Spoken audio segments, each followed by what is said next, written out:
So good morning students. Now we are going to discuss our exercise 2.2. So the first question of exercise 2.2 is find the values of the linear polynomial 5x minus 3. So हमें यहाँ पे linear polynomial given है. So सबसे पहले यहाँ पे फिर से अपना concept revise करते हैं.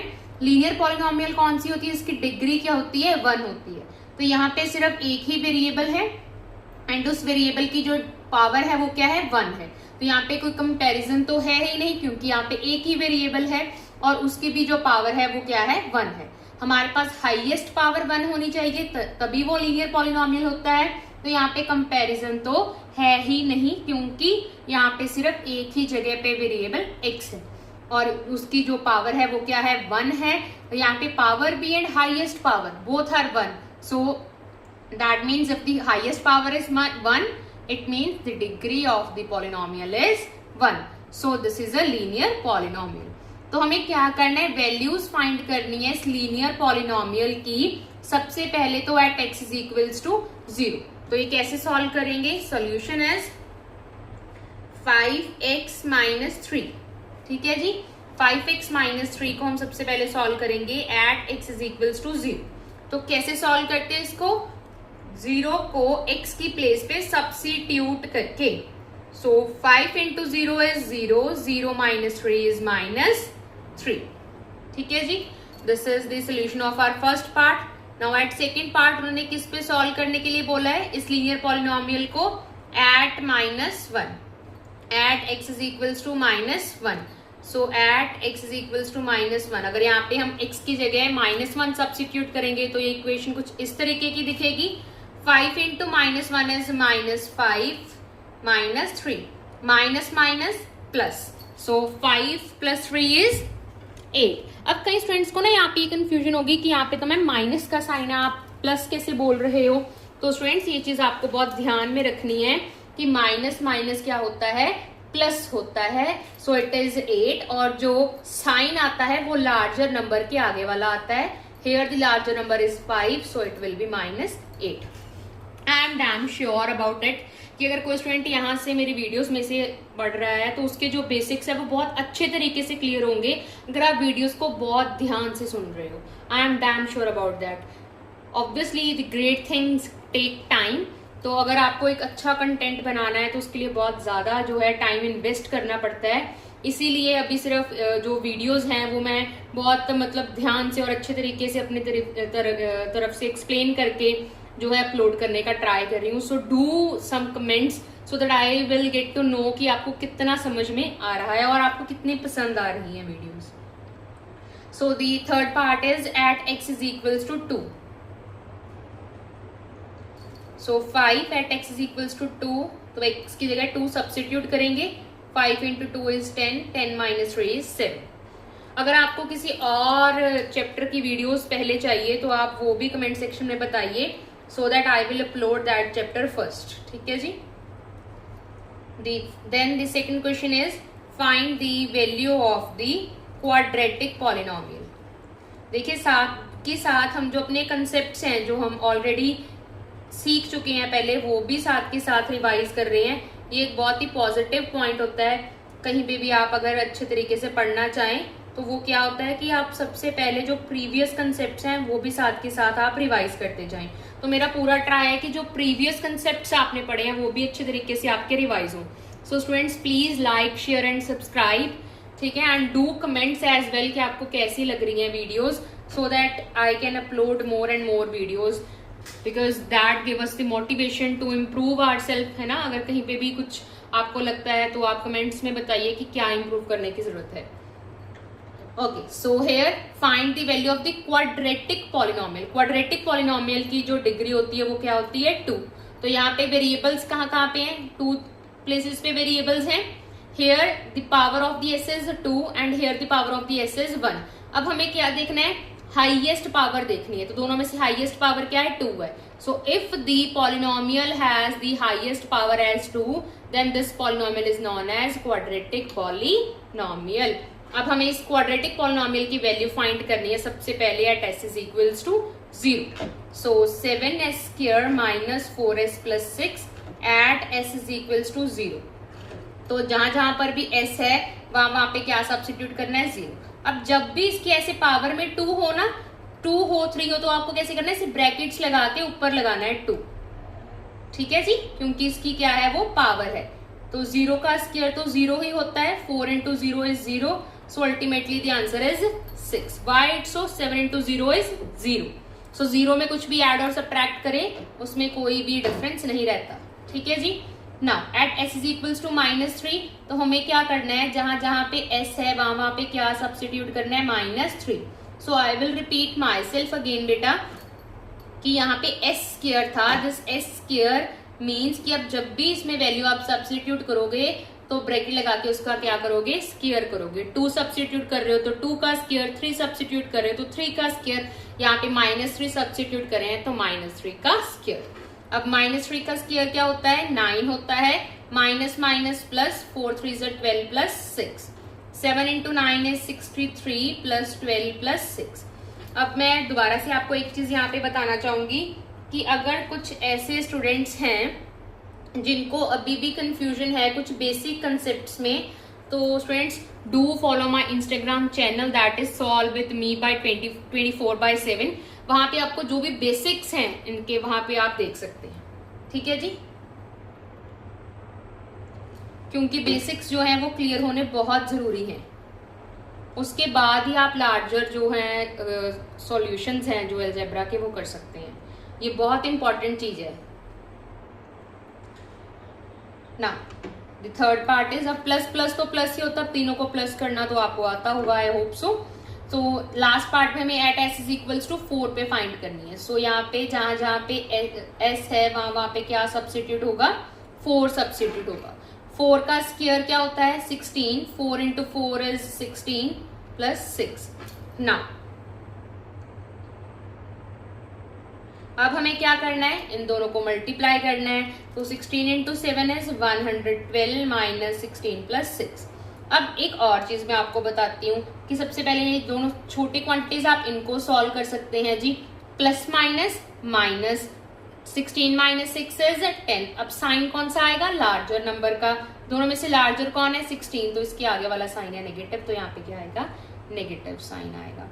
सो मेरा टारगेट बिल्कुल भी ये नहीं है कि मैं सिर्फ जिनको आता है उनको ही बताऊं। मेरा टारगेट हमेशा ये है कि सब बच्चों को अच्छे तरीके से समझ में आए, ठीक है जी। तो इसीलिए मैं यहाँ पे बेसिक्स भी साथ के साथ क्लियर कर रही हूँ।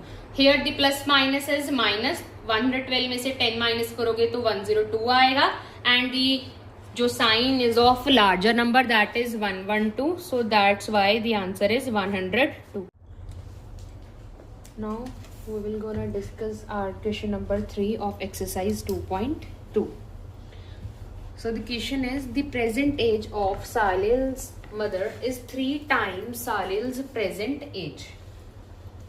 So here this is given that the present age of Salil's mother is 3 times than the Salil's present age. Present age of Salil's mother. सो वो क्या बोल रहे हैं कि जो प्रेजेंट एज है किसकी, सालिल्स मदर की, वो क्या है, 3 टाइम्स, इज बोला उन्होंने, is 3 times Salil's present age. 3 times है, टाइम्स का मतलब क्या है, यहाँ पे multiplication, 3 times Salil's present age. Salil's की जो प्रेजेंट एज है उससे 3 टाइम्स है सालिल्स की मदर की एज।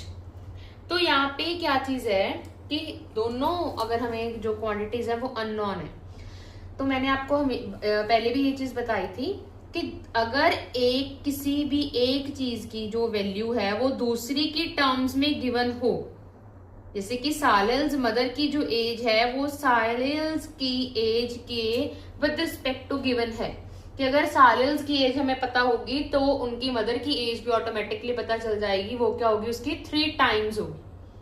तो हमें कौन सा यहाँ पे सपोज करना है, ऑब्वियसली वो वाला जिसकी हेल्प से दूसरे वाले की एज ऑटोमेटिकली आ जाए। तो हम क्या करेंगे, लेट कर लेंगे यहाँ पे, let Salil's present age is x। अब अगर सालिल्स की प्रेजेंट एज जो है अगर वो x है, तो उसकी मदर की ऑटोमेटिकली क्या हो जाएगी, 3 टाइम्स ऑफ x हो जाएगी. So Salil's mother's present age will be 3 times of x, that is 3x. ठीक है जी. Now after 5 years their ages will be add up to 70 years. So कब की बात कर रहे हैं वो, अब बात कर रहे हैं वो आफ्टर 5 years की, 5 साल बाद की अगर वो बात कर रहे हैं तो मतलब दोनों की एजेस जो है 5-5 साल बाद बढ़ जाएंगी. फॉर एग्जाम्पल अगर मैं बोलूं कि आज किसी बच्चे की जो एज है वो 5 years है, तो आफ्टर 5 years कितनी एज हो जाएगी उसकी, ऑब्वियसली 10 हो जाएगी ना. तो वही सेम चीज हम यहाँ पे लगा रहे हैं कि अगर सालिल्स की प्रेजेंट एज जो है वो x थी, तो आफ्टर 5 years दोनों की एजेस में 5-5 ऐड हो जाएगा. तो क्या होगा, आफ्टर 5 years जो सालिल्स की एज होगी वो क्या हो जाएगी, उसमें 5 ऐड हो जाएगा, जैसे कि हमने यहाँ पे किया था. सिमिलरली जो सालिल्स की मदर की एज होगी उसमें भी 5 ऐड हो जाएंगे. जो सालिल्स की मदर की एज होगी उसमें भी 5 ऐड हो जाएगा. और उन्होंने क्या बोला था, देयर एजेस, उनकी जो एजेस हैं their ages will add up to 70 years. मतलब कि जब उनकी दोनों की एजेस को 5 साल के बाद ऐड करेंगे, 5 साल के बाद दोनों की एजेस को जब हम क्या करेंगे, ऐड करेंगे, तो उनकी एज कितनी आ जाएगी, 70 years आएगा. उनका सम जो है वो 70 years आएगा. अब आपको निकालना क्या है, फाइंड क्या करना है, उनकी प्रेजेंट एजेस, यानी कि x और 3x वाली जो एजेस है आपको फाइंड करनी है. सो अगर आपको यहाँ पे x और 3x यानी कि प्रेजेंट एज दोनों की फाइंड करनी है, तो उसके लिए आपको क्या चाहिए, क्या फाइंड करना पड़ेगा, पहले x की वैल्यू फाइंड करनी पड़ेगी. So here x plus 3x is 4x plus 5 plus 5 is 10. So again same चीज वही लगेगी कि कॉन्स्टेंट्स को एक साइड कर देंगे. 70 minus 10 is 60. So that implies x is equal to 60 divided by 4. Clear है. So it is 15. So therefore अगर x की एज हमारे पास 15 years आती है, दैट मीन्स कि सालिल्स की प्रेजेंट एज हमारे पास क्या हो गई, 15 years हो गई. सो सालिल्स की जो मदर की एज होगी, प्रेजेंट मदर की जो प्रेजेंट एज होगी, सालिल्स मदर्स प्रेजेंट एज क्या होगी, 3 टाइम्स ऑफ 15 होगी. 3 टाइम्स ऑफ 15 होगी, दैट मीन्स कितनी होगी, 45 years होगी. मैं अगेन एक ही चीज रिपीट करूंगी दोबारा से कि जब भी आपको किसी एक चीज की वैल्यू दूसरी की फॉर्म में गिवन हो, जैसे कि सालिल्स मदर की जो एज प्रेजेंट एज थी वो 3 टाइम्स थी सालिल्स की, तो जहां पर भी 3 टाइम्स के बाद जिसकी भी एज या जिस भी चीज की बात हो रही हो, मोस्ट प्रोबेबली हम उसको ही एज्यूम करते हैं कोई भी वेरिएबल, चाहे वो एक्स लो, वाई लो, जेड लो, वो आपके ऊपर डिपेंड करता है. I hope this question is clear to you. तो ये बहुत ही इजी सा क्वेश्चन था. सिर्फ इतनी चीज थी यहाँ पे कि अगर आफ्टर 5 years बात कर रहे हैं कि तो दोनों की एज ही 5 साल बाद जो है वो इंक्रीज हो जाएगी. कितनी इंक्रीज होगी, 5 साल बाद की बात कर रहे हैं कि तो दोनों की एजेस में कितना कितना ऐड होगा, 5-5 ही ऐड होगा. तो वही चीज हमने यहाँ पे सॉल्व करके बताई. क्लियर है जी. Now the next question is the difference between two positive integers. Two positive integers is 63. जो डिफरेंस है दो पॉजिटिव इंटीजर्स का वो 63 है. The ratio of the two integers. अब जो ये दो इंटीजर्स हैं इनकी रेशियो कितने गिवन है हमें, दैट इज 2:5. फाइंड क्या करनी है हमें, फाइंड करनी है ये दोनों इंटीजर्स. ठीक है. So this was our question. क्या चीज बोल रहे हैं वो क्वेश्चन में, सबसे पहले दोबारा से रीड करते हैं. The difference between two positive integers. तो कोई दो पॉजिटिव इंटीजर्स हैं हमारे पास, उनका जो डिफरेंस है वो हमारे पास कितना गिवन है, 63 गिवन है. अब जब भी आपको डिफरेंस की बात आए तो आपने हमेशा ये चीज जो है ध्यान में रखनी है कि उन्होंने जब भी यहाँ पे एक पॉजिटिव क्वांटिटी गिवन है तो दैट्स अल्टीमेटली मीन्स कि यहाँ पर जो नंबर होगा सब्ट्रैक्शन से पहले वाला वो बिगर होगा और बाद में आने वाला स्मॉलर होगा। So that is bigger minus smaller की जो सब्ट्रैक्शन करके जो आंसर आएगा दैट इज 63। सो हम ऐसे ही सबसे पहले हमें गिवन क्या था, that the difference between two positive integers, इसका मतलब क्या है यहाँ पे इक्वल, दैट इज 63। तो दो जो है पॉजिटिव इंटीजर्स का डिफरेंस हमारे पास 63 गिवन था। तो कैसे हम इसको पहले अज्यूम करेंगे, ऑब्वियसली दो हैं, दोनों में से किसी भी एक को अज्यूम कर सकते हैं या फिर ऐसे कर सकते हैं कि बिगर माइनर स्मॉलर का जो डिफरेंस था वो हमारे पास क्या गिवन है 63। और यहाँ पे आप लिख सकते हैं लेट बिगर नंबर को b ले लिया जैसे हमने और स्मॉलर नंबर को s ले लिया, ताकि आपको कंफ्यूजन भी ना हो कि हमने कौन कौन से वेरिएबल्स किसके लिए यूज किया है। सो बिगर माइनर स्मॉलर का डिफरेंस हमारे पास 63 गिवन था। तो ऑब्वियसली हम बिगर को स्मॉलर की फॉर्म में फाइंड कर सकते हैं। कैसे, यहाँ पे जो माइनस एस है वो राइट हैंड साइड पे जाके क्या हो जाएगा plus S. So b is equals to 63 plus S. Now अब नेक्स्ट लाइन में वो क्या बोल रहे हैं, the ratio of the two integers is 2:5। जो रेशियो होगी दो इंटीजर्स की वो क्या होगी 2:5 होगी। अब फिर से क्वेश्चन ये अराइज होता है कि बिगर ऊपर आएगा या स्मॉलर ऊपर आएगा। तो जब भी डिनोमिनेटर में एक लार्जर क्वांटिटी है तो बिगर वाला नीचे आएगा और स्मॉलर वन वाला न्यूमरेटर बनेगा। ऐसा क्यों? क्योंकि अगर हमारे पास लार्जर क्वांटिटी इन न्यूमरेटर है और smaller quantity as a denominator है तो जब भी हम इसको कैंसिल करेंगे तो हमारा पूरा पूरा कैंसिल होगा। या फिर हम कह सकते हैं अगर पूरा पूरा कैंसिल भी नहीं होगा तो जब भी हम इसको कैंसिल करेंगे तो यहाँ पे क्या आएगा, एक ग्रेटर देन नंबर आएगा, एक बड़ा नंबर आएगा। लाइक मैं आपको बताती हूँ कि मैं क्या चीज बोलना चाह रही हूँ कि अगर आप इनको डिवाइड करेंगे तब आपको पता चलेगा कि कैसी जो क्वांटिटीज की बात हम यहाँ पे कर रहे हैं। जब भी नीचे डिनोमिनेटर में एक लार्जर क्वांटिटी हो दैट मीन्स उसका ऑब्वियसली न्यूमरेटर छोटा और डिनोमिनेटर बड़ा है तो स्मॉलर क्वांटिटी ही जो है वो न्यूमरेटर में होगी और बिगर क्वांटिटी ही क्या होगी डिनोमिनेटर में होगी। ठीक है जी। अब नेक्स्ट स्टेप क्या होगा, अब हमने यहाँ पे क्या किया था, जो बिगर क्वांटिटी है उसकी वैल्यू यहाँ पे फाइंड की थी फर्स्ट इक्वेशन में। सो हम यहाँ पे क्या करेंगे, यूजिंग फर्स्ट को यूज करके हम यहाँ पे सब्स्टिट्यूट कर लेंगे। कैसे सब्स्टिट्यूट करेंगे, दैट इज कि s/63 प्लस एस आ जाएगा हमारे पास। क्या आ जाएगा, s/63 plus s/63 plus s is equals to 2/5। क्या आएगा हमारे पास, s/63 plus s is equals to 2/5। ये कैसे आया हमारे पास, हमने सिर्फ सब्स्टिट्यूट की है, जो वैल्यू हमने फर्स्ट इक्वेशन में से फाइंड आउट की थी वो यहीं पे हमने सब्स्टिट्यूट कर ली है। आई होप आपको यहाँ तक अच्छे से अब क्लियर होगा। और इसके आगे हमने प्रीवियस जो आपके सेक्शंस गए होंगे आपने वहाँ पे स्टडी किया होगा कि जब भी ऐसे हमारे पास फॉर्म हो न्यूमरेटर अपॉन डिनोमिनेटर और इक्वल की दूसरी साइड यानी कि राइट हैंड साइड पे भी न्यूमरेटर अपॉन डिनोमिनेटर वाली फॉर्म हो तो हम क्या करते हैं, क्रॉस मल्टीप्लिकेशन करते हैं।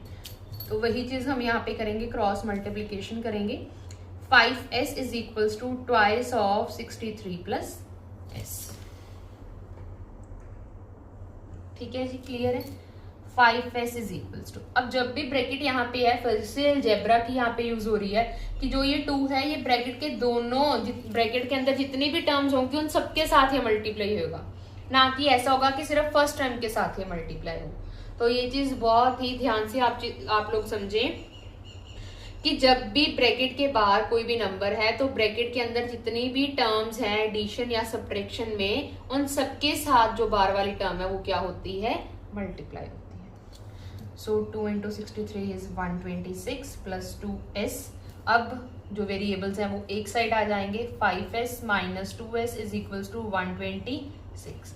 That implies 3s is equals to 126. That implies the value of the s is 42. अब आपके पास जो s की वैल्यू आ गई है वो क्या आ गई है, हमारे पास 42 आ गई है. अब अगर s की वैल्यू 42 है, यानी कि जो स्मॉलर नंबर था वो हमारे पास क्या आ गया है, 42 आ गया. तो अब हमने क्या फाइंड करना है, बिगर नंबर फाइंड करना है. जो बिगर नंबर था वो कैसा था, हमारे पास 63 प्लस एस की फॉर्म में था. अब अगर हमारे पास s की वैल्यू आ गई है तो हम यहाँ पे s को सब्स्टिट्यूट कर देंगे. That is 42. So 63 plus 42 is 105. Therefore, bigger number is 105 and the smaller number is 42. That's it. तो बहुत इजी क्वेश्चंस है. इट्स जस्ट दैट कि आपको जो वो स्टेटमेंट बोल रहे हैं उसको बहुत ध्यान से रीड करना है और साथ के साथ जो भी गिवन है उसको आप नोट डाउन करते जाओ ताकि वो आपके लिए इजी हो जाए उसको सॉल्व करना. Now the next question is, Ruby has 3 times as many 2 rupee coins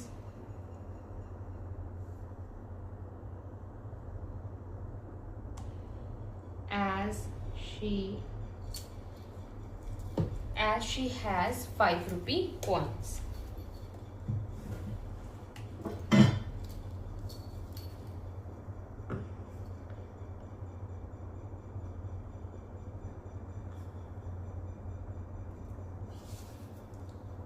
If she has a total of rupees 88, then how many coins does she have of each type? तो सबसे पहले तो जब भी आपके पास स्टेटमेंट क्वेश्चंस हों तो आपको स्टेटमेंट जो है वो बहुत ही ध्यान से रीड आउट करनी है. और जस्ट इन केस आपको पहली बार में स्टेटमेंट नहीं समझ में आई है तो आप उस स्टेटमेंट को क्या करेंगे, दोबारा से रीड करेंगे. हमेशा जब भी आपको ऐसा लगे कि नहीं मुझे अच्छे से स्टेटमेंट नहीं समझ में आ रही है तो आप क्या करेंगे, स्टेटमेंट को दोबारा से रीड करेंगे.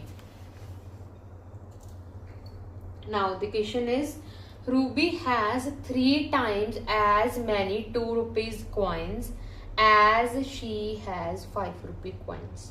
तो मोस्ट ऑफ द स्टूडेंट्स जब भी ये स्टेटमेंट क्वेश्चन रीड करेंगे तो उनको जो फर्स्ट लाइन है वो काफ़ी कंफ्यूजिंग लगेगी.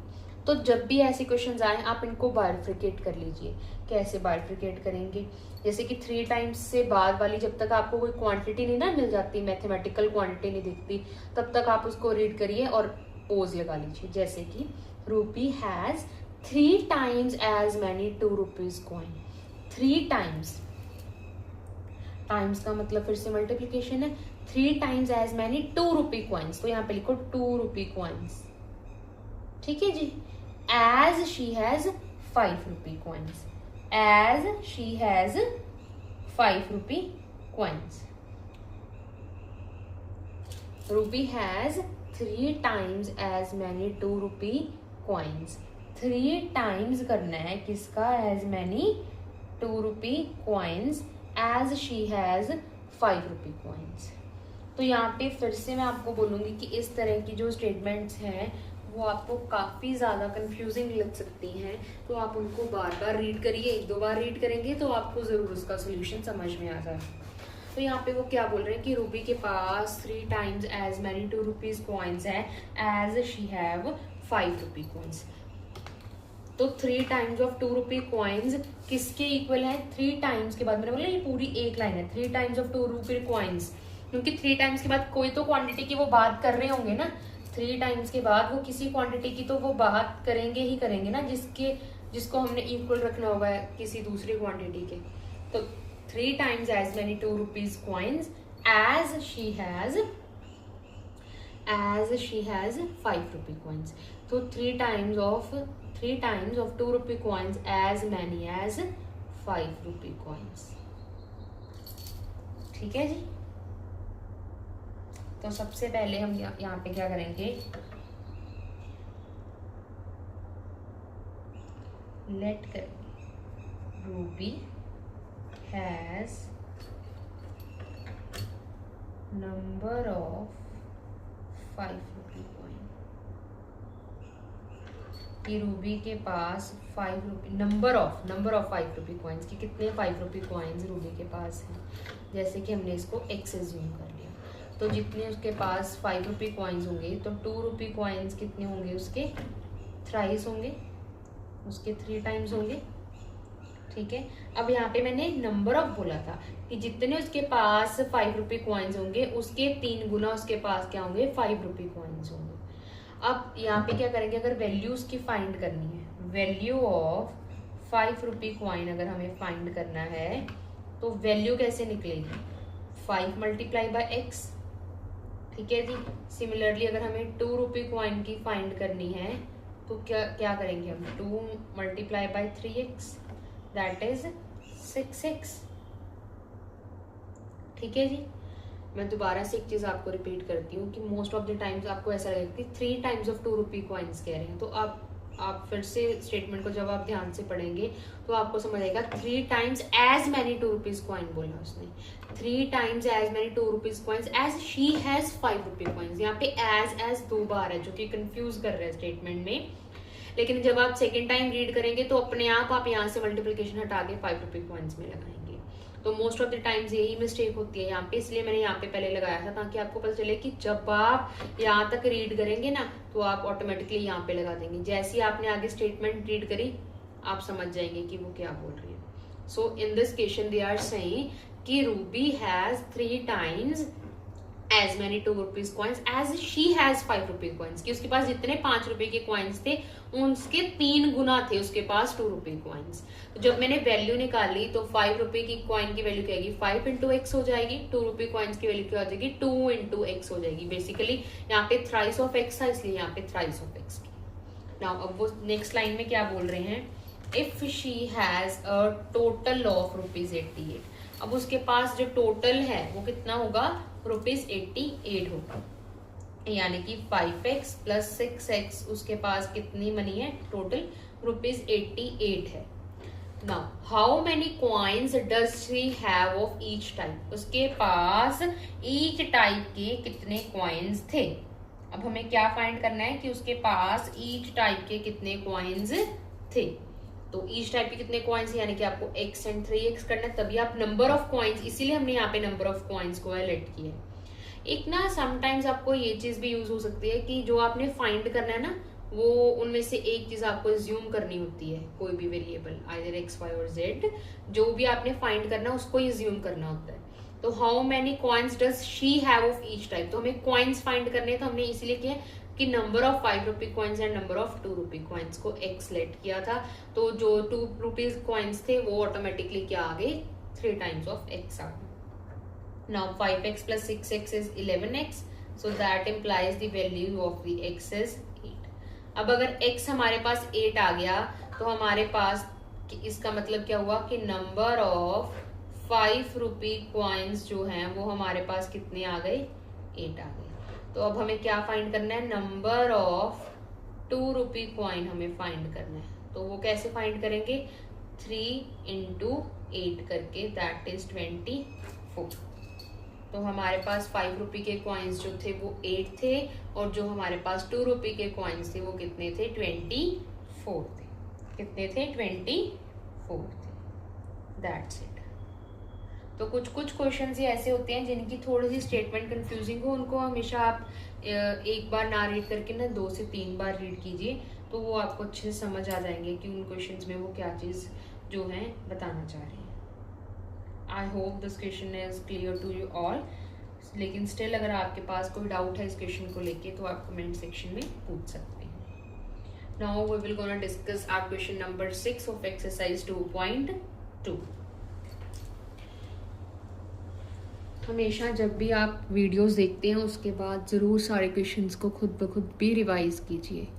Now the next question is a farmer cuts a 300 feet fence into 2 pieces of different sizes. तो क्या बोल रहे हैं वो क्वेश्चन में कि एक फार्मर था जिसने कट किया, क्या कट किया, 300 फीट की एक फेंस को कट किया.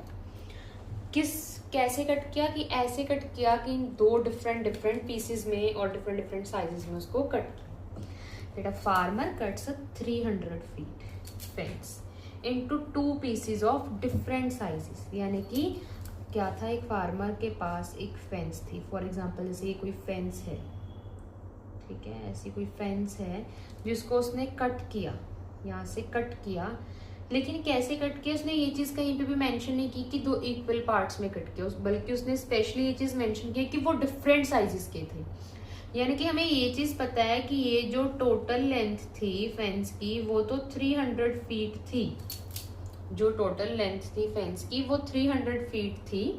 लेकिन ये नहीं पता है कि कौन सी लार्ज और कौन सी स्मॉलर, या उसकी क्या क्या उसने क्वांटिटीज में बाइफ्रिकेट किया, वो चीज़ उन्होंने मेंशन नहीं की है. सिर्फ इतना बोला है कि सेम साइज के नहीं थे ना. The next line, the longer piece is 4 times as long as the shorter piece.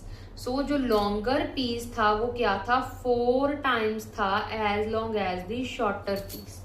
Longer piece क्या था, 4 times था as long as the shorter piece. तो यहाँ पे जब भी फिर से वही चीज आ रही है, यहाँ पे क्या वर्ड आपने आइडेंटिफाई किया, टाइम्स.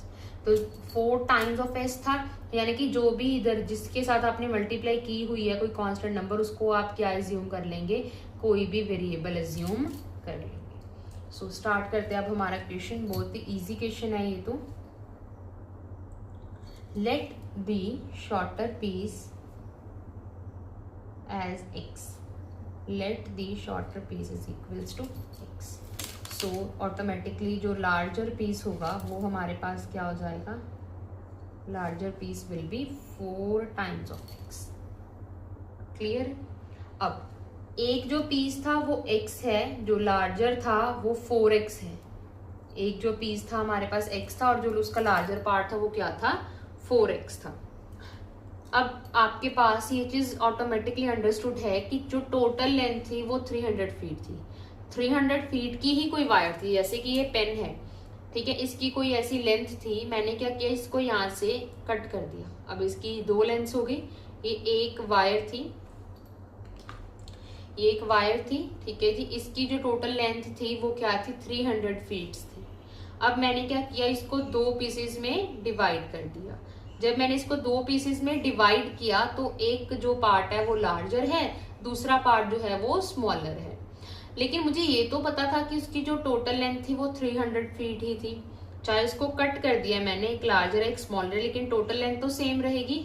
तो वही चीज का हम यहाँ पे यूज कर रहे हैं कि जो टोटल लेंथ आएगी, यानी कि x + 4x, जो टोटल लेंथ होगी वो कितनी आएगी आपके पास, 300 फीट आएगी. Now 4x + x is equals to 5x, that is equals to 300 feet. तो x की वैल्यू क्या आ जाएगी, 60 फीट आ जाएगी. x की वैल्यू क्या आ जाएगी, 50 फीट. फाइंड क्या करना था, how long are the 2 pieces. So therefore आपके पास शॉर्टर पीस तो आ गया कि जो शॉर्टर पीस है उसकी लेंथ कितनी है, 60 फीट है. अब जो लार्जर वाला पीस था उसकी लेंथ हमने कैसे फाइंड करनी है, 4 × x थी, यहाँ पे x की वैल्यू आपने 60 फीट फाइंड की थी. 60 वहां पे सब्स्टिट्यूट करोगे तो वैल्यू क्या आ जाएगी, 240 फीट. सो आपके पास जो स्मॉलर था उसकी थी 60 फीट, जो लार्जर है उसकी थी 240 फीट. अब आप इन दोनों को ऐड करके देखो, आपके पास 300 आंसर आएगा. ऑब्वियसली यहीं से तो निकालना है, तो आप एक बार ऐड करके देख सकते हैं कि कहीं मल्टीप्लिकेशन में या फिर छोटी मोटी कैलकुलेशंस में आपने कोई मिस्टेक तो नहीं की. आप देख सकते हैं ये चीज ऐसे भी ना. Next question. So the next question is, if the length of a rectangle is 3 more than 3 more than twice its width and its perimeter is 24 centimeter. So what are the dimensions of the rectangle?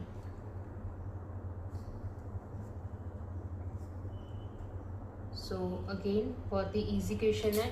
It's just that कि आपको थोड़ा सा ध्यान से statements को read करना है. मुश्किल कुछ भी नहीं है. It's just that कि आपको हमेशा ध्यान से जो है वो statements को read करना है. That's it. ठीक है जी. So the question is, if the length of a rectangle is 3 more than the twice its width. तो क्या बोल रहे हैं वो कि अगर आप लेंथ ऑफ द रेक्टेंगल की बात करो तो वो क्या है, 3 मोर देन है, 3 मोर देन है ट्वाइस इट्स विड्थ. तो पहले एक रफ में कंक्लूजन यहाँ पे बना लेते हैं कि वो क्या चीज बोल रहे हैं. क्या चीज बोल रहे हैं वो, तो उन्होंने बोला कि लेंथ ऑफ द रेक्टेंगल, कि जो लेंथ ऑफ द रेक्टेंगल है वो क्या है, 3 मोर देन. अब मोर बोला ना, 3 ज्यादा है, तो ज्यादा कैसे करते हैं, ऐड करके करते हैं. तो 3 मोर देन का मतलब कि आपने 3 ऐड करना है. किस में ऐड करना है, ट्वाइस इट्स विड्थ में. किस में ऐड करना है, ट्वाइस ऑफ इट्स विड्थ में ऐड करना है.